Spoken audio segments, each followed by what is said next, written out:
Welcome to the J3U University podcast. I'm your host, John Jewett. And I'm your co-host, Luke Miller. Our mission is to elevate the physique coaching standard and deliver the highest level of competitors to the stage. Let's jump into today's episode. 3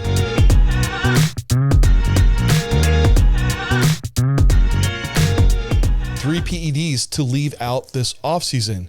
I know you're thinking, what do you mean? You should have all the PEDs in for your entire offseason. No gains left on the table, right, bro? Well, maybe not, because you might actually run into a bottleneck this offseason with certain PEDs that would keep you from gaining the most tissue. So more is not always better. And that's where we dive into these 3 that we're going to talk about today and try to optimize your offseason, make the most progress. Yeah, and I think it's an interesting dynamic, right? Because we do talk about, like, within the all-season setting, compounds are probably reaching their peaks in this phase in order to drive more tissue growth past whatever that stick point or set point that you're at currently. And so when we see the need for compounding to escalate, it's typically in that all-season phase and in order to drive more physique progress for that individual. But there are PEDs that people consider to be on the table that I think can actually take away a lot from our process and our ability to, 1, manage health metrics, 2, manage body composition, which is going to be a large rate limiter for how much progress you can make across an all-season phase. And I think a lot of that needs to be discussed. And so I think we're starting off at a great place, because I think we could talk about this one drug, but also talk about orals in general. I'm going to let you kick it off with Anadrol, because I think this is absolutely off the table when it comes to all seasons, for sure. But what do you mean, Luke? Have you ever done a front load, an oral front load on the off-season cycle? Before we had the knowledge we had now, but yeah. It's okay. Don't justify it. Just own it. Yes, I've done it. Hell yeah, I did it too. That was like my second run. I think you start with testosterone as your first one. Then the next time you can front load with some D-ball to kickstart the cycle before your test kicks in, right? Yep. That was the old, knowledge set back then. Or it's other orals, right? To just expand, like you're starting to stall a bit. Let's throw in some orals on the tail end to keep the gains rolling in. Mm-hmm. There was some tabs that I got back in the days. Someone put powders together. They called them Superman tabs. Oh, and Lord. It was 50 milligram of Anadrol and 50 milligram of Dianabol. Oh yeah. I made it 10 days and I felt just sick, just sick and not right, which rightfully so. This gets to our point here, is that with most of these oral steroids, they're very short-lived because you just can't stay on them for long durations until you run into lipid skewing, liver enzymes getting elevated. Just overall, they're just very toxic to the entire system as a whole. And when we're looking at off-season and long durations of growth that needs to take place, because how quickly you're really going to change your physique here for the level of size that you want to add on and how quickly muscle comes on, right? It takes months and months to do this. So you might have a phase of 16 to 20 weeks of growth ahead. And if you're already going only 4-6 weeks in with an oral steroid cycle, already diminishing health, you likely are going to have problems trying to extend this cycle out farther. And the big thing here is that you should never design your steroid cycle to where it's going to limit your ability to sleep, to train, or to eat. And that is the basics of growing, those 3 things. And so with oral steroids, what do we see usually is appetite just totally crashes using these steroids, and some more so than others, but some of the Dianabols and the Superdrols and the Anadrols especially can really just kill appetite. So if you can't eat, hey, you're not going to grow even though you're on a buttload of drugs and taking these orals. So it's definitely a limiting factor. And what do we really know about these anabolics? Like, what are we really trying to get out of them mechanistically wise is to drive protein accretion, decrease protein catabolism. So does Anadrol have some greater effect on that process than, say, just raising up your Primo in the off season? All milligrams considered even.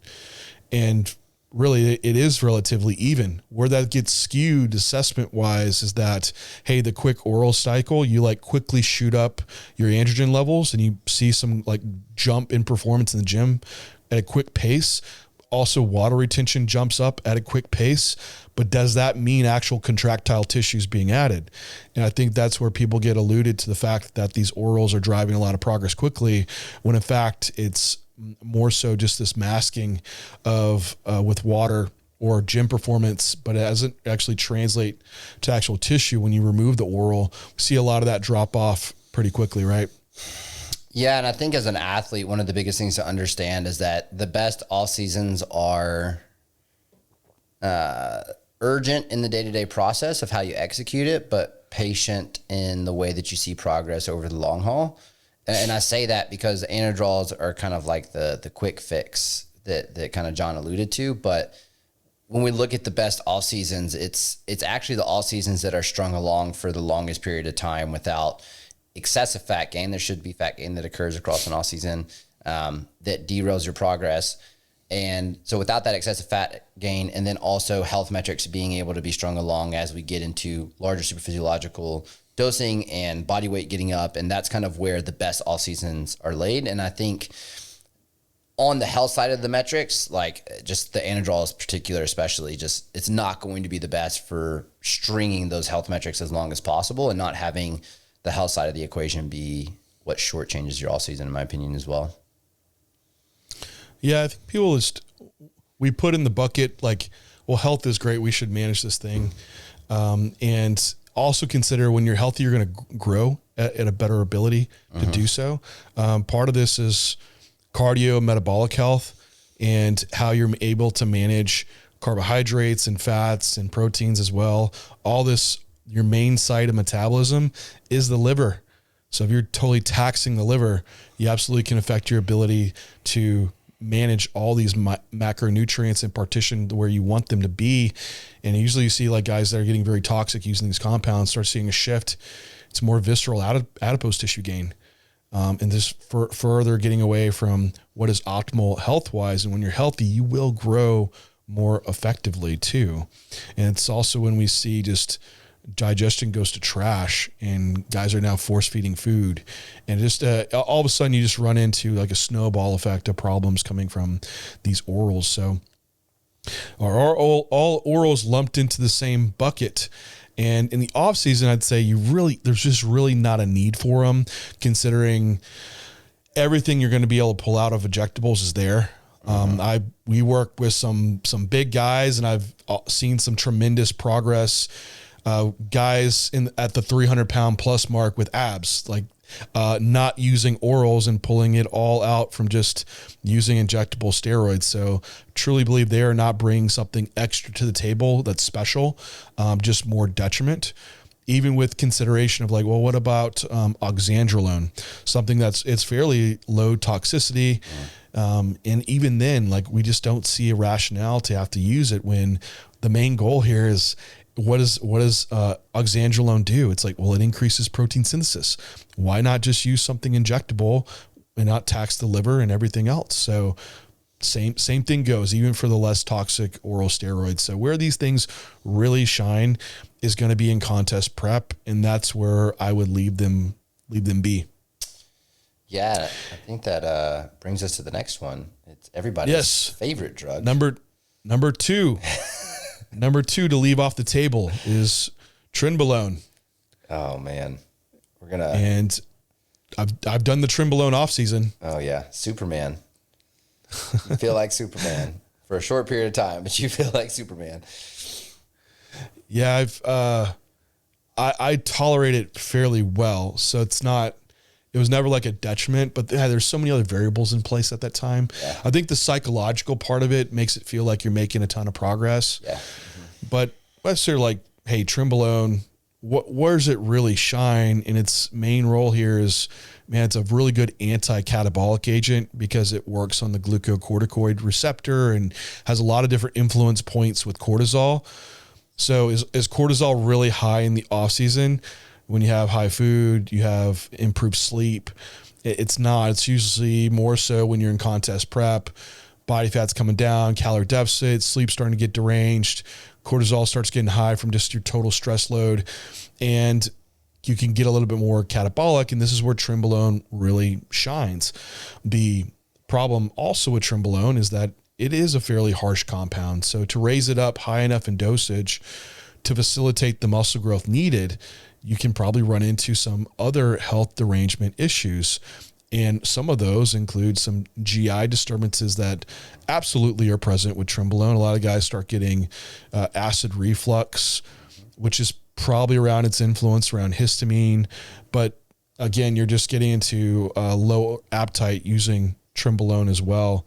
So also Trenbolone is very toxic, at least some of the surrogate data that we have. So it's not a lot of human data, but the animal model studies comparatively to testosterone around similar dosages definitely does appear to be more neurotoxic.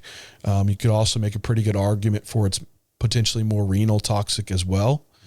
And so you're looking at a compound that is definitely more deleterious to health and is not necessarily going to bring a vast amount more gain than some other compound that is a bit more benign. I think this goes back to our original point of if you're making a cycle where that takes away from your ability to sleep, eat, or train, then this is something that should not be in place in the off season. So Trenbolone would just not fit that role for what you need in the off season. Yeah, and I think the sleep metrics kind of like a big antithesis moment, because it's like the whole point of all season is to maximize your ability to recover from a maximal stimulus that you're trying to provide, right? You're kind of riding the line of how much stimulus can you fit in and still recover and adapt from. And man, to just plug something in that for a lot of people does take away from the sleep metric for me is just so counterintuitive. Like, you have people that tolerate it well, that won't be an issue, but I don't see it fitting the bill for all season. And I think that it's one of those things that you're going to have people in the industry anecdotally say, like, I used Tren this off season and had great progress, or I tolerated it well. And there's going to be those people that kind of do get away with it. But I do think if we understand where the pitfalls are and how we can actually elicit the same progress without the potential for running into these pitfalls, then it's pretty clear that it shouldn't be in place in an off-season setting. Thanks everyone for tuning in to today's podcast. Are you struggling to hit your peak on show day? Feeling lost in the off season? Upgrade your coaching game with J3 University. Our program covers everything from off season to contest prep to peak week, all based from real client results. Along with our comprehensive physique curriculum, you'll also get access to our 4 rooms with our J3U team to answer any questions you have, and live Q&A sessions to further your coaching and athlete experience. We are the source of education for top IFBB pros and coaches. Join us to elevate the coaching standard at J3 University. Let's get back to today's podcast. Back when I had used it in the off season, like the idea then was like, well, you can, or you could even swap and add some Trenbolone at the end of your off season, and it's going to be able to keep you leaner when body fat is starting to get a little bit higher. And all these steroids, like, they do have some influence around improving fat loss to a degree. However, that's not their main role. And so it's really using the wrong tool for the job. What you should really be doing is not eating like a vast of a surplus, or having cheat meals in the off season that are so large that that's where you take your weekly weight gain and it's not spread out during the week. So I think we're just using the wrong tool for the job. And Trenbolone isn't all of a sudden going to be like melting body fat off of you. And that gets away from like, what are you really trying to do here in the off season? It's about muscle accrual. If we add some body fat on, we like mini cut and wash it off. Right. And to that point is that even when you're in a higher body fat state, you have a lot of levers to pull for easy fat loss to occur, meaning you're also in a state where muscle retention is going to be very high. So even in a mini cut situation, you don't need to be adding in the Trenbolone just because you're starting the dieting process. Look at like contest preps, like usually Trenbolone's kind of going in at the very end of the tail end of the prep when you're really starting to dig. So during like a fat loss phase in the off season, it still doesn't have application there, and definitely doesn't have application for trying to keep you tight and lean during your growing phases. So the other point I'd bring up around this is dosing considerations. If you're newer to this, you definitely don't have a place for it. If you're more advanced, you also have like this kind of this larger milligram total that you need to hit for the week. And I'll tell you what you eventually becomes very important in your stack design is your ability to what you can fit into a syringe and tolerate. And with Trenbolone acetate, 100 milligram per mil is pretty much normal, which is going to be very much a limiting factor for shot volume. And also Trenbolone is typically less tolerated for just shots, injection soreness as well.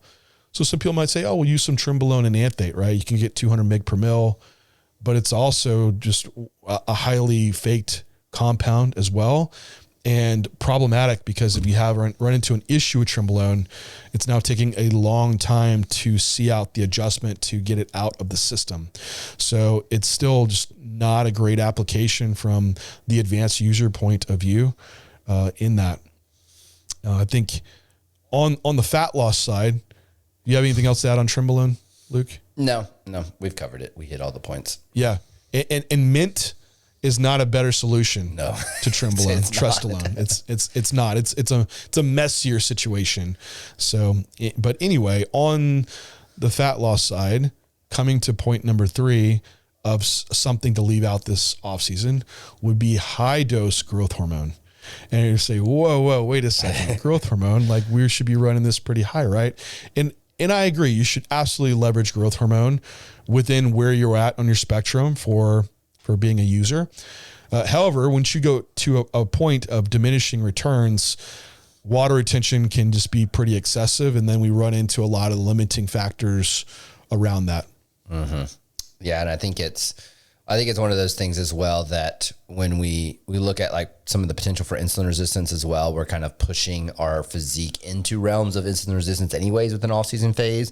Obviously this can be managed through, Lantus, Semglee, Levemir, whatever your long-acting insulin glargine version is. But that's going to be kind of where I see it potential for detriment. And I think the caveat to this though is just like, it is so beneficial in many people's processes. It's just, there is some potential for it to be problematic for some. And honestly, like in that first all season post show is probably where it's tolerated the furthest into the all season, in my opinion, and at the highest dosing, simply just from a strict body composition and response to food metric.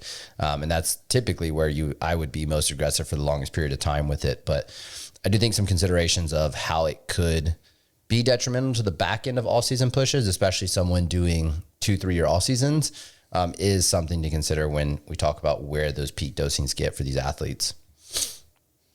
Yeah, definitely say the leaner you are, the more you can pull out of growth hormone. Agreed. Which should just encourage you to don't get fat, especially if you're like coming post show and you're using a higher dose of growth hormone. You have no reason to get fat outside of the reason that you just want to eat more food. So it's not the best reason, but growth hormone does a great job to stay lean. That's its real advantage in the off season. So definitely utilize that. However, if you're eating vastly in a surplus and taking growth hormone, you could get more insulin resistant and then see this bigger shift into your waist now increasing because you're getting more visceral fat gain. Yep. We also run into some other issues with growth hormone being higher too, is that it absolutely can improve people's sleep. However, if you're getting so high in dose that like you're waking up with, hands are going numb, and from usually it's just the water retention and just being a bigger individual, it wasn't a problem before, but now that you're bigger, your sleep mechanics are becoming problematic and you're getting impingements and things, and that wakes you up during the night. Well, that's another thing. If your growth hormone's probably too high and you need to back down on the dosage just around that, then joint issues can become problematic as well. Overall, growth hormone's great for recovery and connective tissue, but more so if you are getting that high up, that's when it becomes problematic. And even with, another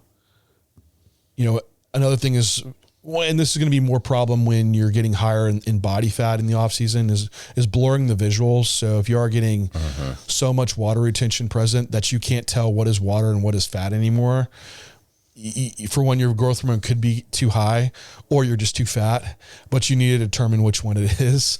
So you should never have gone there in the first place. But I would say, hey, back off the GH. Is it really water or is your body fat that high? Fix that issue so you can accurately assess where you're at from a body fat standpoint. And then if it's not, if it is body fat, well, it's probably time to just pull back if you're in this kind of longer off-season phase. But with growth hormone, it's really has a great ability to keep you lean in the off season. So I would say you're running the highest dosage that you can tolerate before it's becoming any type of detriment to your off season process. That again takes away from your ability to eat, train, or sleep. Now that doesn't mean if you're just starting out year 2 in the process, you should run growth hormone as high as humanly possible. But that's something that we escalate and titrate up just along the lines with anabolics, based as like you're moving at a good rate. Perfect. Then as you need to, we start just increasing that along the way. But there is a point of diminishing returns where you take more and you just don't really get more out of it. And then for some people, they take more and they just get more side effects. So it's a thing of like, caveats and things around when I say like leave out the high dose growth hormone. Well, it's kind of like certain situations and how you're responding in these instances. But I would say for the most part, and this is speaking like hell, I'll speak to even the top pros out there. A lot of them are riding around like the 8 to 10 IU mark. And that's kind of where you see them really top out and don't go anymore. There's guys using more out there. But like I said, for like a lot of these pros and talk to a lot of them, that's where a lot of guys are kind of living at year round. And then some are less. I know some guys that are very, very big, that are top 10 Olympians that, don't even use growth hormone. So, which you would be shocked. So, it's a thing.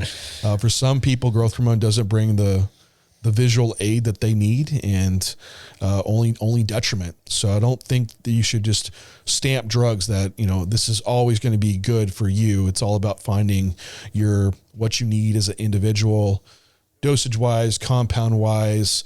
It would be great if we, could give the cycle design people want their ratios, right, of test to say Primobolan, right? And there's not a perfect ratio out there. You have to, why people don't like it, and what's where like true PED coaching comes into play, of like tailoring these PED designs to the individual and finding, where in the off season do you live, and best compound wise for you to utilize without, health effects occurring. And then throughout that, we kind of build what that would be needed for that person. And that's the coaching side of PEDs, just like we coach on the side of training and nutrition, right? We figure out calorie wise where this person lives, and macronutrient wise, even for their volume and allocations for weak body parts. And now we know how to move volume up and down, in certain body part weaknesses and strengths. Same thing with PEDs. We know where certain compounds should be at and how to move these dosages up and down as well. So it's all personalized, and that just takes time, everyone. So if you're out there searching for what should be my next stack design, and some guys like, oh yeah, you take XYZ at YZ dosage, that's not going to be the advice you should follow, because there is a process that you need to follow to really assess this. But this, was a bit of our kind of clickbaity title of like 3 PEDs to leave out this off season, but it was one that has some good takeaways of just more so relaying it back to cycle design, right? Yeah, and I think, look, I do want to shameless plug this, because I get the ratio question all the time, or this drug question all the time. Is it the secret or whatever? Like, the whole reason we built Level 1 is to build a critical thinking process for every aspect of your journey, to plug yourself as the athlete in, or if you're a coach, to plug your athletes into this process, and then be able to find the solution that best fits that individual. And so I would highly recommend it, because there's such a especially on the PD module, man, there's just like, that thing is so much in depth on how to work through that critical thinking process. Like you could plug any case in and figure out a pretty good solution. And even, be in the forums to get feedback from John and myself. So a little bit of a shameless plug, but like, that's the whole reason we built this courses, is to give you the critical thinking to work through the N=1 cases, whether it's yourself as the athlete or it's you as a coach wanting to, look at all your athletes you have on your roster. Yeah, absolutely. And just want to thank you all for tuning in and hanging in there with us. Questions, comments, feel welcome to leave them down below. And we will talk to you next time.